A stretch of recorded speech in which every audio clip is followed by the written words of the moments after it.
Donc moi, je vais vous parler maintenant de quelque chose de vraiment très, très pratico-pratique et je vais essayer de rendre ça interactif. Donc c'est la gestion des diurétiques dans l'insuffisance cardiaque. Donc c'est ce qu'on fait évidemment tous les jours dans nos différents services d'hospitalisation. On va revoir un petit peu ensemble la façon de faire pour être le plus efficace possible. Donc, je vais vous présenter le cas d'une patiente, pas d'un patient, pardon, de 47 ans qui est admise aux urgences le 23 décembre. Ben oui, pas de chance, juste avant Noël. Donc, c'est une dame qui est diabétique, non traitée, tout à fait incompliante, qui est tabagique avec 40 unités année paquet, BPCO et qui a eu dans ses antécédents une hystérectomie pour un néo. Elle n'a pas vraiment de traitement à domicile et quand elle arrive en salle d'urgence, elle est dyspnéique depuis 5 mois avec une prise de poids importante mais pas très clairement déterminée. Elle est très dyspnéique, en classe NIA 4, elle est orthopnéique et elle vit dans son fauteuil depuis plusieurs semaines. Elle a tout à fait perdu toute autonomie, elle ne marche plus du tout.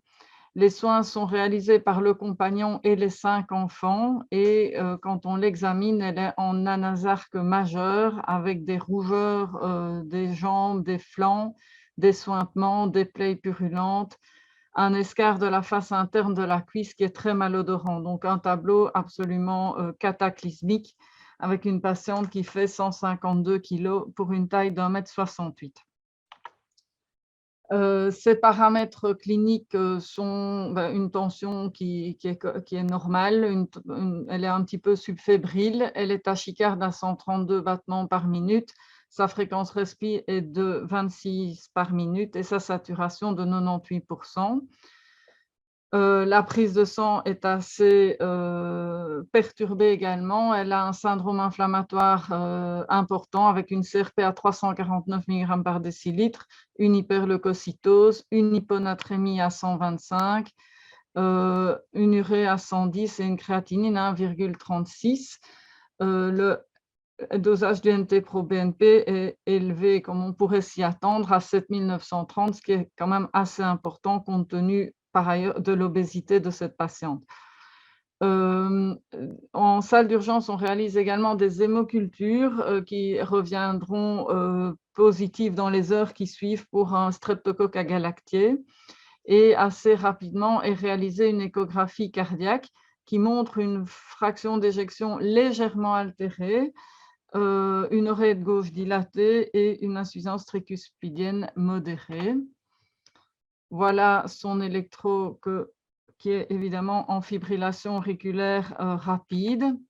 Et donc, je vous pose la question suivante. Quelle est votre attitude thérapeutique à ce stade? Est-ce que vous la mettez sous antibiotiques, bêta-bloquants pour la ralentir, anticoagulation pour sa FA? Vous la remplissez prudemment au physio vu qu'elle est en sepsis, qu'elle a une hyponatrémie et qu'elle a un rapport sur urée-créatinine à 80? Ou est-ce que vous mettez des antibiotiques, des bêta-bloquants, une anticoagulation, 40 mg de Lasix en intraveineux vu qu'elle n'avait aucun traitement diurétique à domicile? Ou est-ce que vous mettez antibiotiques, bêta-bloquants, anticoagulation et du Maxilasix à 250 mg par 24 heures vu la NASARC? Ou est-ce que vraiment vous ne savez que faire de cette patiente et vous faites appel à un ami?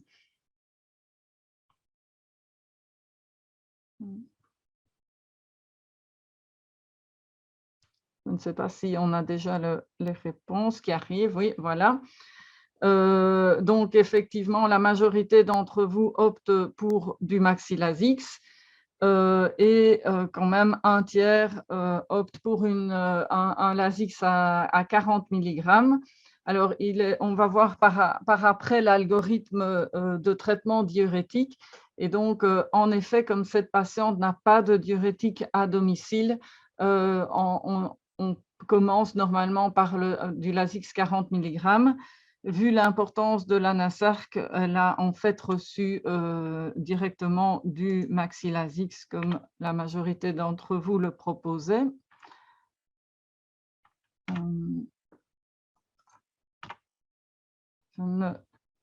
Voilà. Alors, le lendemain, donc tout ça est mis en place en salle d'urgence. Le lendemain matin, ben, on est le 24 décembre. C'est pas une bonne date pour gérer ce genre de patient. Donc, au rapport des infirmières, le lendemain matin, on a un débit urinaire en 12 heures, donc depuis la veille en fin de journée, à 950 cc.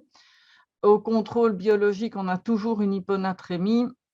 Et le reste de l'ionogramme et de l'urécréatinine est assez similaire au départ. Donc, à ce moment-là, quelle est votre attitude? Est-ce que vous poursuivez le traitement exactement à l'identique en vous disant qu'un débit urinaire de 950 cc en 12 heures, c'est pas mal du tout? Est-ce que vous dosez une natriurie? Est-ce que vous ajoutez d'emblée un autre diurétique? Ou est-ce que vous partez réveillonné parce que ça fait 5 mois qu'elle est en anasar, qu'elle n'a pas si mal uriné et qu'on verra le 26 décembre où on en est? Je vous laisse répondre.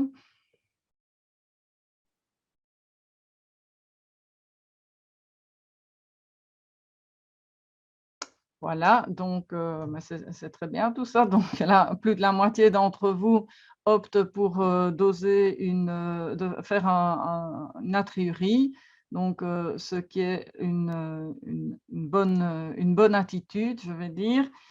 Alors,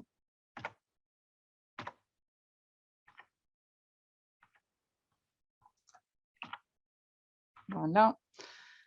Donc, c'est effectivement ce qu'on fait. Et donc, là, on se rend compte que le sodium urinaire est extrêmement bas, inférieur à 5, malgré qu'elle avait un débit urinaire qui n'était pas si faible que ça en 12 heures.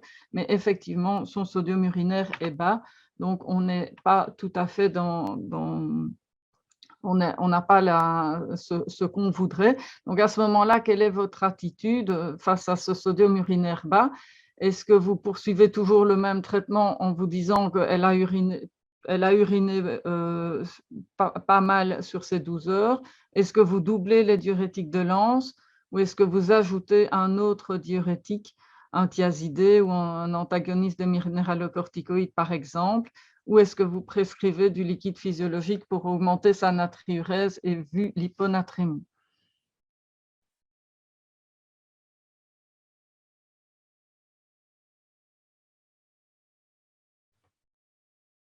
Voilà, donc effectivement, la majorité ne vont pas se contenter du débit urinaire tel qu'il est vu l'hyponatrémie.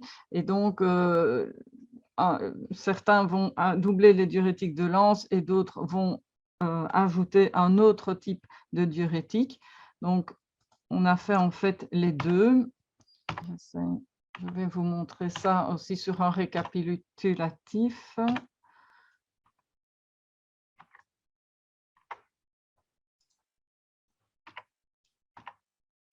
Voilà, donc en fait, ce jour-là, on va doubler le Lasix, on va passer à 500 mg.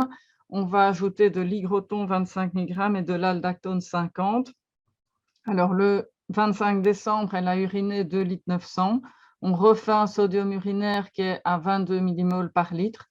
Donc, à ce moment-là, on augmente l'hygroton à 50 mg et on la retrouve le 26 décembre avec un débit urinaire à 6 litres 950. Enfin, à ce moment-là, quelle va être votre attitude? Est-ce que vous allez diminuer le Lasix à 250 mg par 24 heures? Est-ce que vous allez arrêter l'hygroton? Est-ce que vous laissez tout comme ça puisque ça marche enfin? Ou est-ce que vous compensez par du liquide physiologique?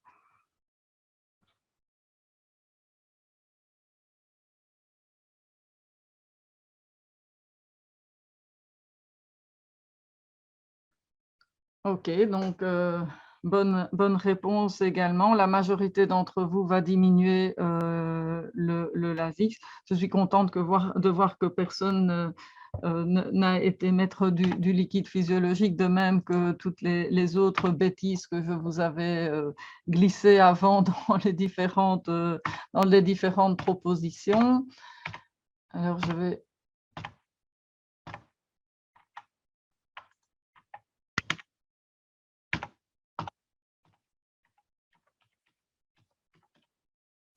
J'ai du mal de vous repartager, voilà. Donc, effectivement, diminuer le LASIK, c'était une bonne idée, bien que ce n'était pas tout à fait obligatoire, puisque, en fait, dans les recommandations, on peut considérer une réduction de la dose de diurétique si on a un débit urinaire de plus de 5 litres par 24 heures, mais la dose initiale peut être maintenue si la tension artérielle et la fonction rénale le permettent. Donc, on pouvait également laisser comme c'était. Donc, ici, je vous montre un petit peu le récapitulatif de l'évolution de cette patiente. Donc, vous voyez que au début, c'est difficile. La natriurèse est basse malgré un débit urinaire qui n'est pas si mauvais que ça, mais enfin qui est pas suffisant. Et donc, on va augmenter assez rapidement les diurétiques et surtout mixer le type de diurétique pour arriver à dépléter correctement cette patiente. Vous voyez que quand on est arrivé à notre vitesse de croisière de diurétique, elle se déplète extrêmement bien avec bien sûr une hyponatrémie qui va se corriger puisque c'est plutôt une hyponatrémie de dilution, on y viendra un petit peu après. Donc, quand elle nous paraît déjà pas mal déplétée, vu qu'elle a perdu quasi 25 kilos, on va réaliser une cardioversion électrique. Et puis, sur l'espace d'une petite quinzaine de jours, elle va avoir récupéré un poids nettement plus acceptable, donc de 116 kilos. À ce moment-là, on va arrêter les diurétiques intraveineux et on va la passer au Burinex 2,5 mg. Donc, son traitement de sortie sera le suivant, donc de l'héliquis et de la cordarone pour sa FA, du bisoprolol 10 mg par jour, du Burinex 2,5 et de la spironolactone 50 mg.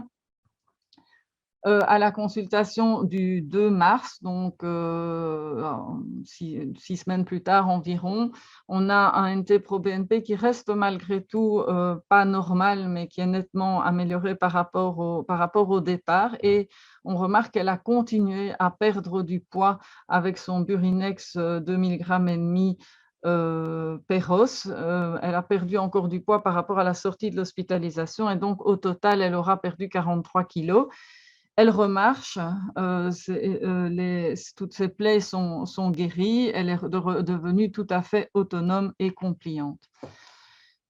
Et donc, voilà un petit peu l'algorithme qui doit nous guider pour la déplétion des patients insuffisants cardiaques, que soit d'ailleurs le type d'insuffisance cardiaque, donc quand ils sont en congestion, quand ils sont en hypervolémie et qu'il faut gérer ce traitement diurétique pour les décongestionner. Il y a un position paper de Wilfried Mullens qui a très bien clarifié la façon de faire.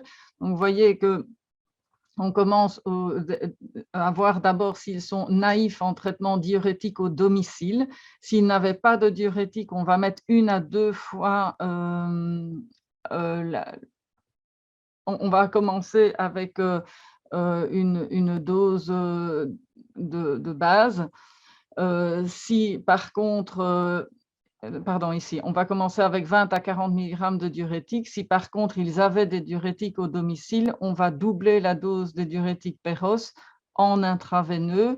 Donc, je vous ai remis ici les équivalences de doses des diurétiques. Donc, grosso modo, un furosémide 40 est équivalent à un torsémide 10 à 20 mg et un bumétanide 0,5 à 1 mg. Donc, on va décider de notre dose de diurétique intraveineux. On vide la vessie d'abord, on administre ces diurétiques et on commence directement la collecte urinaire. Et il faut surtout réévaluer extrêmement rapidement le débit urinaire et la natriurie. Donc, après 2 heures, on va envoyer un spot urinaire à l'analyse pour une natriurie. Et après 6 heures, on va évaluer un débit urinaire. Donc, si ce qu'il faut absolument atteindre, c'est une natriurie supérieure à 50 à 70 milliéquivalents par litre et un débit urinaire sur les 6 premières heures supérieur à 100 à 150 millilitres par heure. Alors, si le patient est décongestionné, c'est très bien, on va répéter la dose toutes les 12 heures. Si le patient n'est toujours pas décongestionné, on va doubler alors les diurétiques de l'anse en intraveineux et on va de nouveau réévaluer à 6 heures la natriurie et le débit urinaire horaire.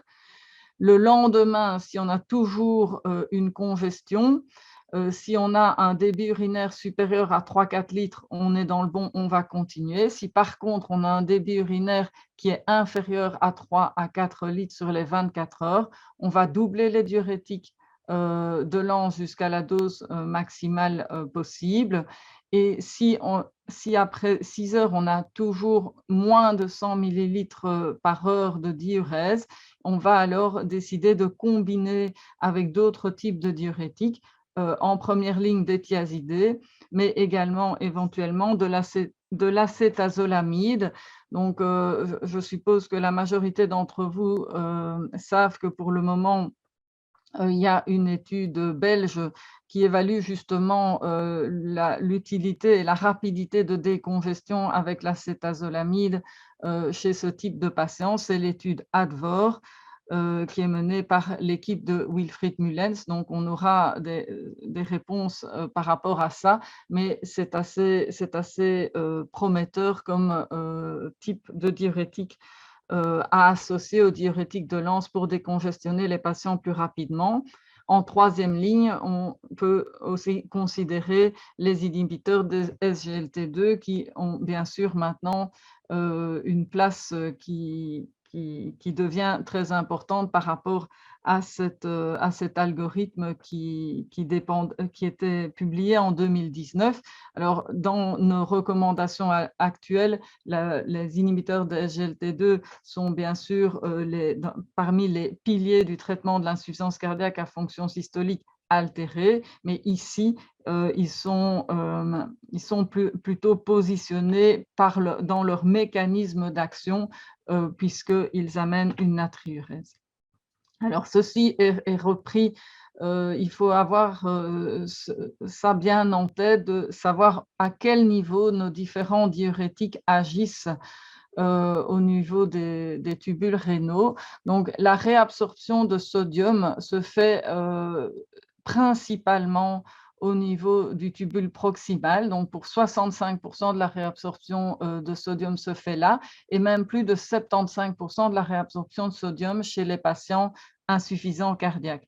Et à cet endroit-là, donc au niveau des tubules proximaux, c'est l'acétazolamide qui va être efficace et les inhibiteurs de SGLT2.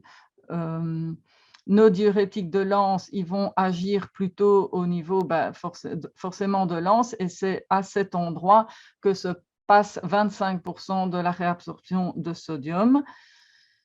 Et alors, au niveau du tubule plus distal, on a beaucoup moins de réabsorption de sodium, donc à 5% au niveau plus proximal et 5% au niveau plus distal. Et c'est à ces niveaux qu'agissent les thiazidés et les antagonistes des minéralocorticoïdes, d'où l'intérêt, quand on a des patients qui sont résistants aux diurétiques, qui ne répondent pas bien dans les premières heures, de pouvoir assez rapidement associer différents types de diurétiques et de ne pas attendre 3-4 jours que cette résistance aux diurétiques se soit vraiment installée parce qu'alors on a vraiment perdu du terrain. Alors, les diurétiques sont la pierre angulaire du traitement de la décompensation cardiaque dans la phase aiguë. Ils permettent une excrétion d'eau, mais surtout de sel, puisque c'est vraiment ça qu'il faut obtenir, c'est une excrétion de sel qui va s'accompagner de la décongestion. Il faut commencer avec une dose pas trop élevée, comme vous avez vu dans l'algorithme, et évaluer rapidement la réponse. Alors, que ce soit des diurétiques en continu ou en bolus 2 à 3 fois par jour, il n'y a pas réellement de différence en termes d'efficacité. Par contre, il faut essayer d'éviter d'administrer la dose journalière en bolus en une seule fois sur les 24 heures, car ça peut entraîner une rétention sodée post-dose. Alors, la spironolactone peut être utilisée bien sûr comme diurétique mais on n'a pas d'intérêt particulier à l'utiliser à grosse dose. Ça a été démontré dans l'étude Athena-HF. Il n'y avait pas de différence en termes de diminution du NT-proBNP, ni de la mortalité, ni des hospitalisations pour insuffisance cardiaque à 30 jours. Ça, c'est simplement l'étude dose HF qui montre également qu'il n'y a pas réellement de différence en termes de mortalité, de réhospitalisation et de visite aux urgences dans des stratégies différentes de diurétiques. Donc, que ce soit en bolus ou en continu, on a la même, le même, il n'y a pas de différence justement sur cet endpoint, et que ce soit des petites doses ou des hautes doses de diurétiques, il n'y a pas de différence non plus. Donc là, on entend dans petites doses, c'était la dose de diurétique du domicile qui était donnée en intraveineux, et les hautes doses, c'était 2,5 fois la dose du domicile qui était donnée en intraveineux. Et c'est sur base de ce type d'études que se base l'algorithme. Par contre, on avait dans les plus hautes doses de diurétique plus d'amélioration, enfin une amélioration plus rapide de la dyspnée, de la perte de poids et de la perte liquidienne, mais ça, c'était lié également à une augmentation il y avait une augmentation malheureusement plus importante de la créatinine dans les hautes doses. Alors, après déplétion, quand le patient a fini d'être déplété, il faut utiliser par contre la plus petite dose possible de diurétique pour éviter qu'il ne soit à nouveau congestif. Mais on va utiliser des petites doses pour pouvoir justement permettre la titration des quatre piliers. Il n'y a pas forcément besoin de garder des grosses doses de diurétique parce que le patient a eu des grosses doses en intraveineux, et même parfois, on peut se permettre de l'arrêter dans le suivi des patients en consultation. Alors, par contre, il faut absolument que le patient soit totalement décongestionné, qu'il soit tout à fait bien sec à la sortie d'hospitalisation, parce que s'il y a persistance d'un certain degré de congestion à la sortie du patient, c'est un facteur prédictif majeur d'une augmentation de mortalité et de réhospitalisation. Donc, vous voyez ça dans cette étude ici. Donc, le score orthodéma, donc c'était un mixte d'œdème et de dyspnée. Donc les patients qui avaient un score à 0, donc il n'y avait plus du tout d'œdème et qui avaient une dyspnée bien améliorée à la fin de l'hospitalisation, avaient quand même 56% de réhospitalisation, de mortalité et de visites non programmées. Mais vous voyez que quand ils avaient un score d'œdème et de dyspnée de 3-4, donc quand ils n'étaient pas bien décongestionnés en fin d'hospitalisation, là on arrive quasiment à 80% de mortalité, réhospitalisation et visite en urgence à 60 jours. D'où l'importance de vraiment bien les décongestionner avant le retour. Alors, la résistance aux diurétiques, qui est quelque chose qui nous embête, et c'est ça qu'il faut combattre en étant très proactif dans la modification et dans l'adaptation des diurétiques dans les premières heures de l'hospitalisation.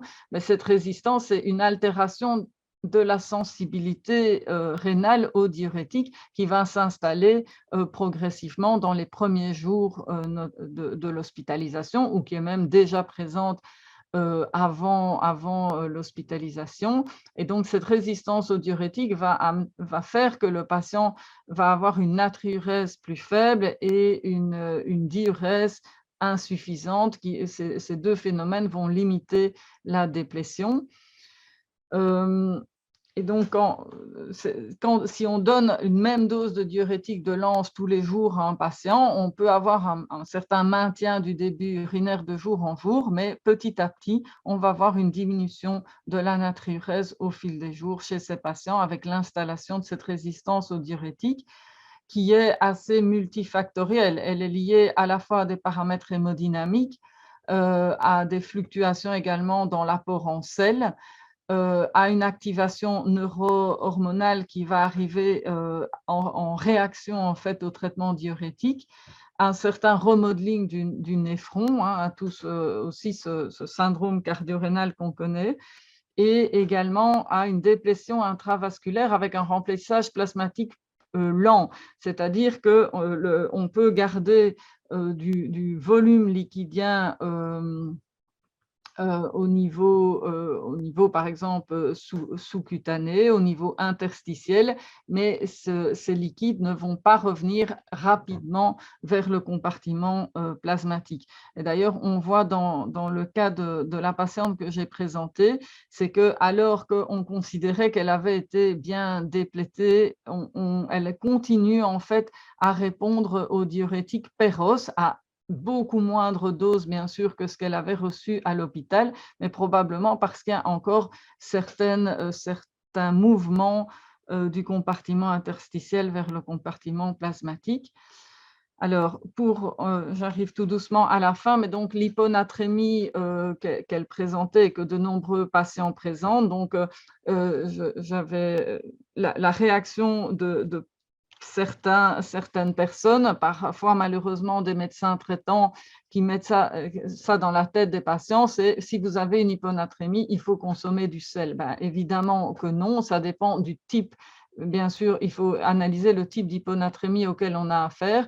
Le plus souvent, ce sont des hyponatrémies de dilution comme chez la patiente que je vous ai présentée.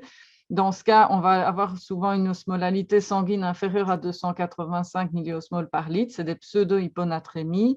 On va avoir une osmolalité urinaire supérieure à 100, une surcharge volémique clinique, bien sûr, et dans ce cas, la réaction qu'il faut avoir, c'est de majorer les diurétiques. On peut également avoir des hyponatrémies de déplétion.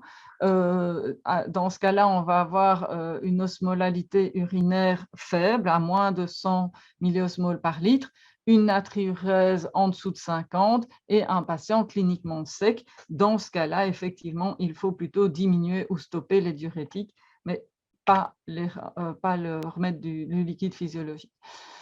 Alors, voilà ce qu'on trouve dans les recommandations qui viennent de paraître. Donc, bien sûr, le traitement intraveineux par diurétique de Lens est un classe 1 niveau d'évidence C dans l'insuffisance, dans la décompensation cardiaque, donc dans l'insuffisance cardiaque aiguë. Et il faut considérer l'association des diurétiques de Lens avec des thiazidés si on a une résistance des œdèmes et une réponse insuffisante aux diurétiques de Lens. Alors, ça, c'est ce que je vous ai expliqué, les raisons pour lesquelles il y a un niveau de recommandation 1, du fait que le patient ne doit plus avoir aucun signe de congestion avant de sortir de l'hôpital. Et il faut bien gérer le traitement Péros avant la sortie et surtout revoir le patient à 1 à 2 semaines après la sortie d'hospitalisation pour réévaluer à ce moment-là les signes de congestion, la tolérance au traitement et titrer ce traitement. Et donc, voilà l'algorithme qui est paru dans les recommandations, qui est un algorithme peut-être un tout petit peu plus simple que celui que je vous ai présenté, mais qui est quasiment le même, qui se base sur cette étude de Wilfried Mullens et que je ne vais pas redétailler. Donc, surtout, ce qu'il faut faire, c'est une natriurèse et un débit urinaire dans les 6 premières heures adaptés et faire ça à plusieurs reprises tant qu'on n'est pas aux valeurs de bonne décongestion. Donc voilà, merci. Je vais m'arrêter là et je ne sais pas si on a encore du temps pour les questions. Je vois qu'il y a toute une discussion qui est apparue dans le chat. Est-ce qu'on a répondu à toutes les questions ou est-ce qu'il y en a encore?